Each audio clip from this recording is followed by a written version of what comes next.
Good evening students, संख्या पद्धति की एक और वीडियो में आपका स्वागत है। हर चीज़ को उदाहरण के तौर पे समझा जाता है, इसीलिए हम सबसे पहले उदाहरण को ही देखते हैं क्योंकि ये बहुत ज़रूरी है और ये आपके एग्ज़ाम्स के लिए भी इम्पोर्टेंट है, आपके कॉम्पिटिटिव एग्ज़ाम्स के लिए भी उतना ही इम्पोर्टेंट है, बोर्ड एज वेल। तो चलिए शुरू करते हैं इसे।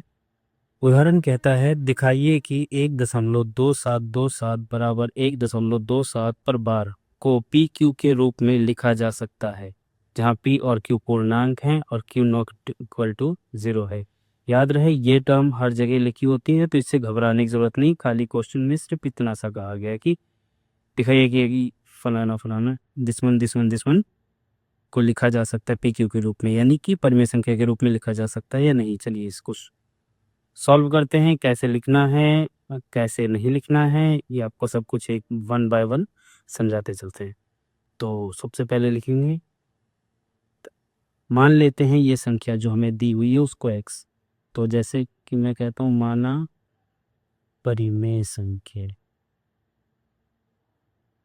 कोई तो परिमेय संख्या होगी ही जो अंत में आएगी x, वो किसके बराबर है 1.272727। लिखने का तरीका बिल्कुल ऐसा होना चाहिए, अदरवाइज आपके एग्जाम में मार्क्स कट सकते हैं, क्योंकि अब ये स्कूल लेवल की पढ़ाई कर रहे हैं तो इसको इसी तरह लिख लेंगे 2 7 पे बार। ठीक है, तो क्योंकि 2 7 पे बार यानी 2 डिजिट में बार है, तो हम क्या करेंगे 100 से मल्टीप्लाई करेंगे। अगर एक ही डिजिट रिपीट होता यानी कि दोहराया जाता तो हम 10 से मल्टीप्लाई करते। अगर जो 3 पे रिपीट होगा तो हम 1000 से मल्टीप्लाई करेंगे। बात समझ में आ गई यहाँ तक? चलिए आगे बढ़ते हैं। तो दोनों तरफ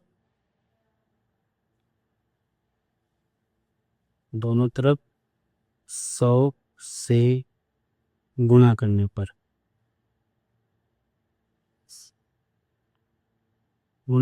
हमें क्या मिलता है 100x बराबर 127.2727 नहीं, और ये चलता रहेगा। ठीक है, ये चलता रहेगा, ये क्योंकि कभी कंटिन्यू रुकेगा है नहीं, तो चलता रहेगा। अब 127 कहाँ से आया, क्योंकि अगर मैं यहाँ पे 100 से मल्टीप्लाई करूँगा तो ये जो दशमलव है ये यहाँ से उठ के यहाँ पर आ जाएगा। बात समझ में आ गई? चलिए आगे बढ़ते हैं। 100x बराबर, इसको मैं फैक्टर बनाता हूँ। फैक्टराइजेशन आपने किया होगा द्विघात समीकरण में, कि इनमें से उसको इस तरह तोड़ना ताकि दूसरे के तीसरे के समान आ जाए। तो ठीक है, उसी तरह हम इसको भी फैक्टर बनाते हैं, यानी कि इसको मैं इस तरह लिख सकता हूँ 126 जमा 1.272727 लिख सकता हूँ। अब ध्यान से देखिए, ये वाली टर्म क्या है हमारी x। ठीक है, ये ये इसी के बराबर तो है, तो हम इसको इस तरह भी तो लिख सकते हैं 100x इक्वल टू 126 प्लस में x। बात समझ में आ गई? ठीक, चलिए आगे बढ़ते हैं। x वाली टर्म है उसको एक साइड और नंबर वाली टर्म एक साइड, बेसिक मैथ रूल। ठीक है,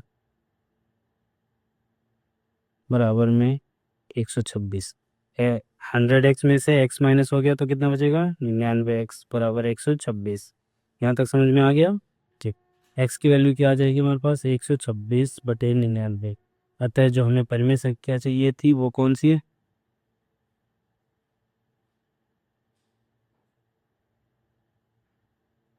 कौन सी हो गई 126/99। 126/99, सॉरी दिखाई नहीं दे रहा होगा।